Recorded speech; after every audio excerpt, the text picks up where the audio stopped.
Welcome back to the studio, golfstudio.ch. So I'm just documenting this because the last couple of days I've had an absolute light bulb moment with putting. Tried it out on the course today and I've never putted that well. Sank some really amazing long putts and left the other ones just right by the hole. I was rolling it like never before. And I heard 2 days ago a guy say, just put a pencil behind your ball when you're practicing. And from the first putt, it's completely changed how I putt. It's absolutely incredible. No joke. So just lie a pencil down. And this guy basically says that we all cut down on the back of the ball, which we generally do because it hops. And if it hops, then that means you put backspin on it and it rolls backwards before it rolls forwards. So if you can do an ascending blow just as you hit the golf ball with your putt, you put topspin on it and it doesn't bounce as much or at all. It kind of skids over the first bit and then starts rolling straight. But it's very difficult to hit up on the ball if you're up quite high at the top of your backswing, which kind of we all would do on a long putt. You swing it up and whack it. But if you've got to miss the pencil, you kind of go back super low. And then from that low position, it allows you to hit up on the ball, which I obviously wasn't doing. And if you hit down on the ball here, you hit the pencil. But just above the pencil is the sweet spot.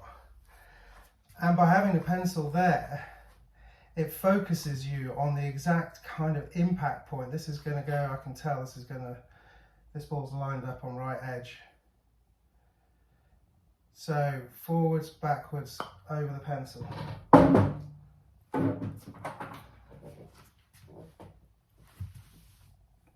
That was not a very nice sounding putt. I was worried about where it was going rather than my drill. But essentially this guy says that, as Tiger did, you do a forward press with it on the ground.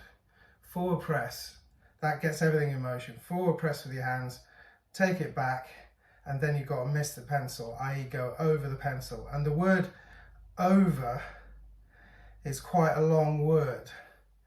And you find immediately that you begin saying over the pencil and you're not actually concentrating on hitting the ball.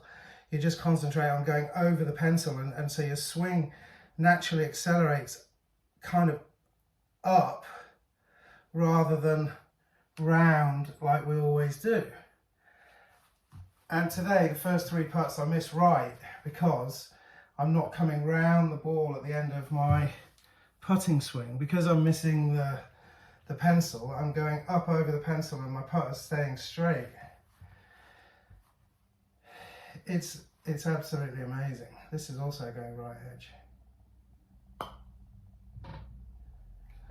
But you see how sweet that rolls end over end. And it's all because I'm going over the pencil. So the forward press is forwards, backwards, over. And you find that your brain won't let you go back so high because you know you've got to go over the pencil. Forwards, backwards, over.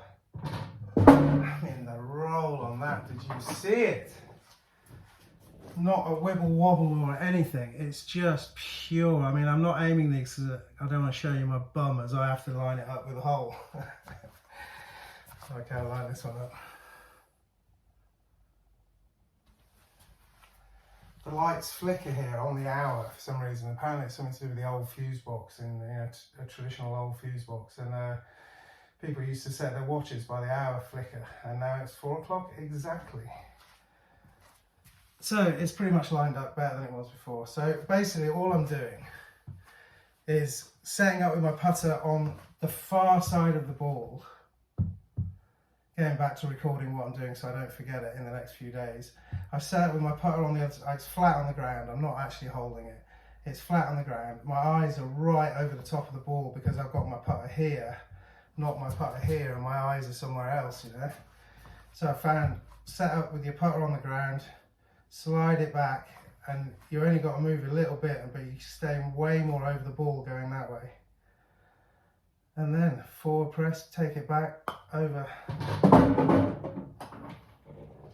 Forward press, take it back, over. And it keeps your left shoulder up, but because you're saying over, my left shoulder goes up and straight rather than through and round. So yeah, I missed a few to the right today because I'm so used to compensating for that through round to the left that I kind of I've always aimed right.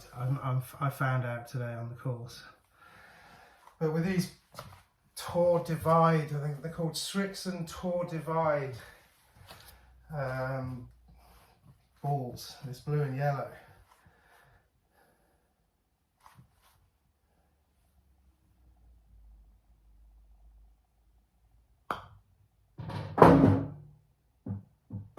Doesn't get any more middle than that. I've never ever struck the ball this well. And if you don't like the stripe, you can put it the other way up so you just see yellow or just see blue, which is quite nice, and then you know that you're over the ball. Over the ball was the thing that started me getting better at putting. Look how I'm over it. I feel like Tiger with my hands right in. And that comes from having, by the way, a 32-inch putter, not a 34-inch putter.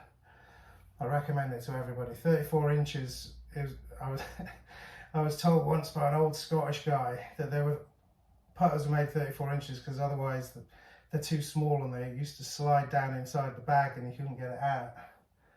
So they made them 34 standard so that they stuck out the top of the bags. But actually 32 for me is you know, perfect grip length. 34, I'm a bit hunched up and yeah, so try a shorter putter, in from the side so your eyes are over the ball, forward, backwards, over. I mean, to be fair, I didn't really line that up, but the strike and consistency of just thinking about going up and over the pencil is nothing short of an amazing discovery. I've never heard that tip before, it's really crazy. Forwards, backwards, over. And what more can you say? Yeah, the only other thing I'll mention while I'm here as well, so I don't forget it, is my grip. So basically I do what I call a yin-yang grip, which I get my or butterfly grip. I get those 3 fingers on the club, and then I've got my 2 fingers pointing down, and I rest those basically on the side, and then I let my thumbs drop over. So I've got it almost both in both palms, if you like. But the thing with this butterfly grip, if you strengthen the bottom one, so I go round more, it's going to pull my face closed. But then if I strengthen this one more, it will pull it back. So that actually now is, you can see the white on my finger knuckles. It's actually a really stable grip, and I've not even got my thumbs on because I'm pulling it both ways with my fingers, which means my arms are still really relaxed, but my grip is like locked in with that. So I can dial it back a little bit, but I still feel that massive head stability because I've got this in this sort of that way and that way lock, so that I can, you know, basically I can go forwards, backwards, over, and you know, still have my thumbs actually off the club, which that is a big find for me. So it's more difficult to do if you've got a fat grip. Tiger Woods always had a small grip, and I'm sure this is why, because he used his fingers. In fact, he grips like this and Seve grips like this. Can you see that? So I've got white on that knuckle and I've got white on that knuckle. That's because those are my 2 pressure points. So I kind of know that I've got the club stable when I've got my grip far enough to lock them in, and then 1 finger over, 1 finger down. And by not moving those 2 fingers, you can get a really stable swing. You know, your head doesn't wobble around when you do your backswing. As long as you keep that little bit of tension on those that butterfly grip in the middle, you don't even need your thumbs. So that grip is absolutely crucial. If you say you're not good at putting, just do that grip and just experiment with like increasing the firmness of the grip by turning your fingers more inward and then locking them back, and it's kind of locks all your wrists here, and you know, and actually does a huge amount of stability by just grasping it better. Lock in the putting grip, so I've got it fully locked in there. It feels like I'm going to hit it quite hard because of the grip, so I can just like relax everything, but my grip still stays very stable. Forwards, backwards, over the pencil. And if you really want to do a Tiger drill, so I'm sure he must have done this drill, Tiger, because the other thing the pencil does, if you want to do a proper Tiger putt and carry on looking at the ground after your ball has left the putter, i.e. keep your head still, when you say the word pencil, you got to make sure you're still looking at the pencil. Forwards, backwards, over the pencil. See, I didn't actually look at the hole to judge the distance before I did that drill, but I still kept my head still. You probably can't see that, my head's not on, is it? I don't know. But that's it's a really good head calmer. Forwards, backwards, over the pencil. Still looking at the pencil. I can read what's written on the pencil still. So that will really give you a great help. You do your butterfly grip and hit over the pencil and say those two words. So you do a little forward press just to lift the back end of the putter off the ground, so you're not going to scrape the putter on the way back. So that little forward press is crucial to, well, everything, and Tiger did it. Forwards, backwards, over the pencil. I mean, there you go, the pencil drill. Who knew? Well, now you all do.